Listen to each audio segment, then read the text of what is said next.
Hi guys, Kirk and Jay here with Kirk, Giordano Plastering. Today on this instructional video, I'm going to show you guys how to use a diamond veneer finished plaster. Now, I don't have the luxury of going over one big easy wall and taking 10-foot strokes to show you how easy it is. What we're doing is a fireplace and it's cut up. Just like the fellow who did this, he didn't have the luxury of an easy big wall. It's cut up, so it takes time and it takes a lot of practice with the tools. Technically, I did this too. But anyway, diamond veneer finish. You can buy this at any of the hardware stores. And what it is, it's a pretty dense, durable plaster. We use it in the trades for mainly kitchens and bathrooms, fireplaces, or areas where you want some really good strength. And you can put colors in here too, guys. In fact, we have a color in here. It's called French gray. So I'm going to show you how we apply this stuff. It's really easy to apply. You want to go about an 1/8 inch thick. Can you go a 1/4 inch thick over sheetrock with color? You could. I've done it many times myself. But with this particular product, you put it on full enough because there's going to be some troweling down. And if it's too thin, it sets on you too fast, then you can't really bring it back to life. So what I'm going to do is just spread this out. And I want to go at least an 1/8 of an inch. It could go 3/8 of an inch. Or I'm sorry, I could go a 1/4 inch. You don't want to go too much thicker than that though. When doing this particular material, it's sort of important to remember to put it on thick because you will need that fat to play with later. If you put it on way too thin, which some folks do, then by the time you go to bring it back to life, it's gone. And I'm using because this chimney is so cut up, all these little ins and outs and pockets and doors for the insert that they're going to place in there. I'm using both of my trowels here. Here, we want to just, again, go thick enough because when you mix this stuff, technically you got about, I'd say a half hour to work with it. So we mix it about 10 minutes ago, so I got about 10 minutes to work with this before it starts to darken. And when it starts to darken, that means it's getting hard. Why'd we play around so long? Because I had a lot of holidays on the fireplace itself, and I thought, oh crap, I better get those off before I start pulling my trowel on it. This material is so thin that if you have, say, clinkers down here and you do like so, you take your trowel, you put it here, and you pull up a clinker, now that clinker is going to follow the whole wall, which that's what took us a little bit of time. Nothing we can't handle. Now, what I want to do is do the hard part first. We always start from the top, work our way down. Just look at it and give enough fat on this. If it's too hollow, again, guys, you can't bring it back to life. And the color we're using here is called French Gray. It is from the La Habra Color Coat Collection. All right, now that I got that, I'm going to come underneath and get my lip. Kind of cut up what we're doing here. Got this view, that view. And we're working with quite a few fellas here today. We're all stepping on each other's toes. Right, guys? That's right. We not only got to do this, they got to paint these ceilings, paint these walls, do the floors tomorrow. They got all kind of things they're doing here. I say good luck getting it all done. Anyway, we take it. Boom. French gray, pretty color. All right. Again, the idea is give enough fat on here to play with. you'll see what I'm referring to when I get to that stage, because when I get to the stage where I've got to start using water and trowel this down, if it's too thin, I can't do it. So I'll come in here, coming down, bringing it here, bringing it around. And how do you know if you've got 1/8 of an inch to 1/4 inch? Practice, fellas. That's all it is. It's just practice. I can look at this and put 1/8 of an on. I can put 1/4 on. I can put 1/2 inch on, 1 inch. I can put whatever I want. But of course, if I went with a solid inch, that'd be way too much. So we take it, and the idea is, again, this particular finish is, in the plastering industry standards, one of the hardest, most durable finishes there are, and that's why they use it mainly for kitchens and bathrooms. But I've used it bedrooms, dining rooms, ceilings, you name it, we've used it.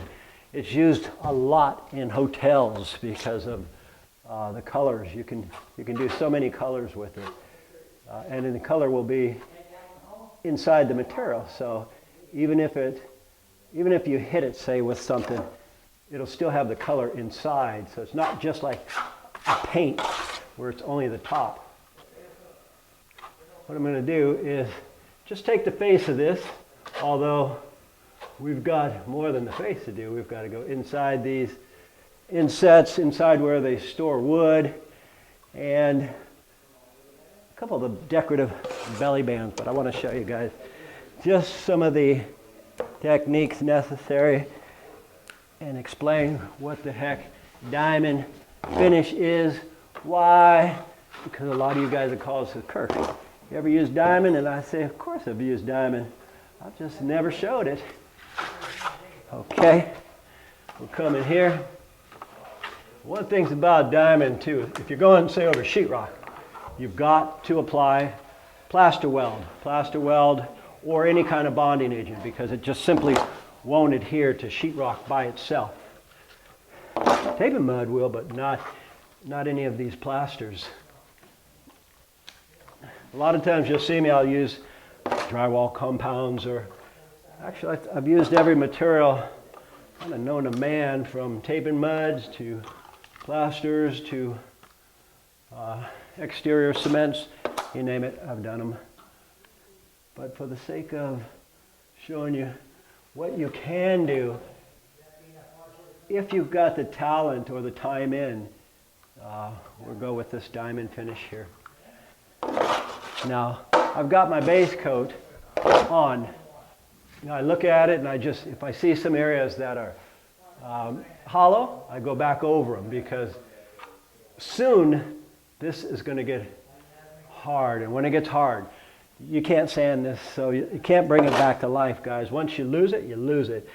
And old Kirk doesn't want to lose it, because then I'll have to respread the whole thing. Right now, guys, you're using skill. When you're doing this particular product, it's all skill. If you're using muscle, then you let it get away. And have I had to use all muscle because I've let it get away? Many times, but you don't want to do that if you don't have to. Okay, so just now, for the sake of showing you what I'm referring to, I'll leave it at that here. And in case some of you guys say, gee whiz, what kind of trowel are you using? It's called a swimming pool trowel, and it's for swimming pools. But old Kirk kind of likes this trowel here. Been using it for more than 20 years.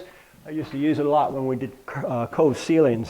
So I kind of like it, because a square trowel, it'll leave edges unless you know how to get this trowel just right. Anyhow, so now what we do is we take a brush, guys, a little dollar brush. They're the best. I've had brushes for $30, $40. They don't work very well. A brand new brush works the best. And what we do is we're just gonna clean the wood like so.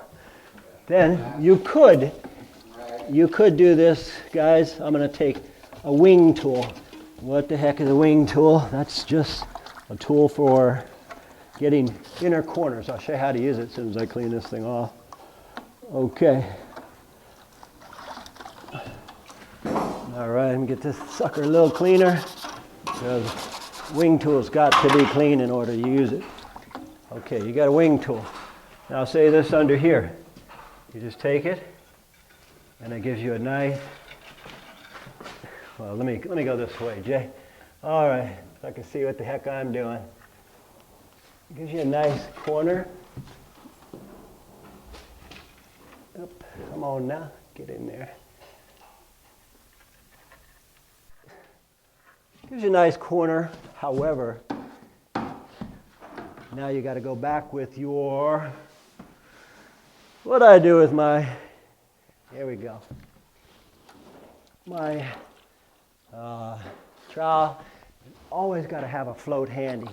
A float cleans this because without a float, you put this trowel down and you put it on anything and it picks up something, now you're stuck with clinkers on your trowel. So what I'm doing now is cleaning up my own mess that I just made with that wing tool. Now granted, the wing tool got my corner just right, but it made a little mess here and there. So looking at it and just straightening that out. 30 seconds. 30 seconds. Okay. We come this way. And last thing I'll do is come across here, leave it at that. Now to give you guys a good idea of what the heck we're talking about. Okay guys, we're going to put a conclusion on this. I'm going to give you a couple last tips with this diamond. Diamond, if you're a good taper, you could spread diamond all day long because all it takes is spreading.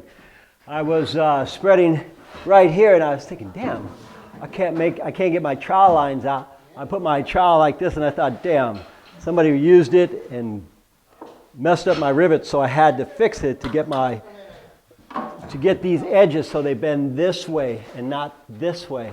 If you want to see how to fix a trowel, just type in how to fix a trowel and I do show how to fix these. Anyway, this is proper now.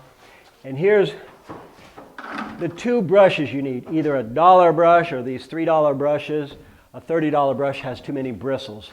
You just take it under here, and this is still real wet. And these little cheap brushes work the best.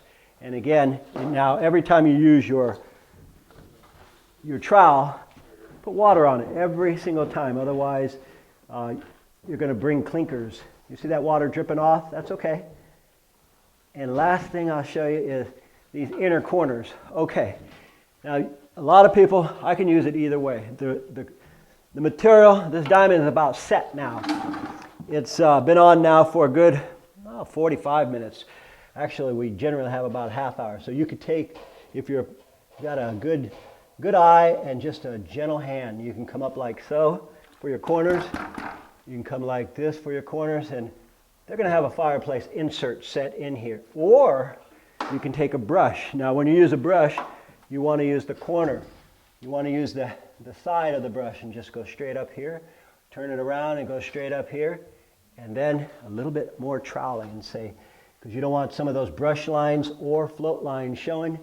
You just take it and go over it one more time. And if you get anything like holiday, you can, it's still, right, it's going to darken much darker because right now it's still pretty loose. Generally, I've been playing with this now for almost 45 minutes, and that's about the right set time. Anyhow, guys, there's no way to show everything we are doing right now in a 10-minute video, but we did our best. Anyway, my name is Kirk, Jason on the camera. As usual, we thank you for watching, and we'll see you guys on the next one.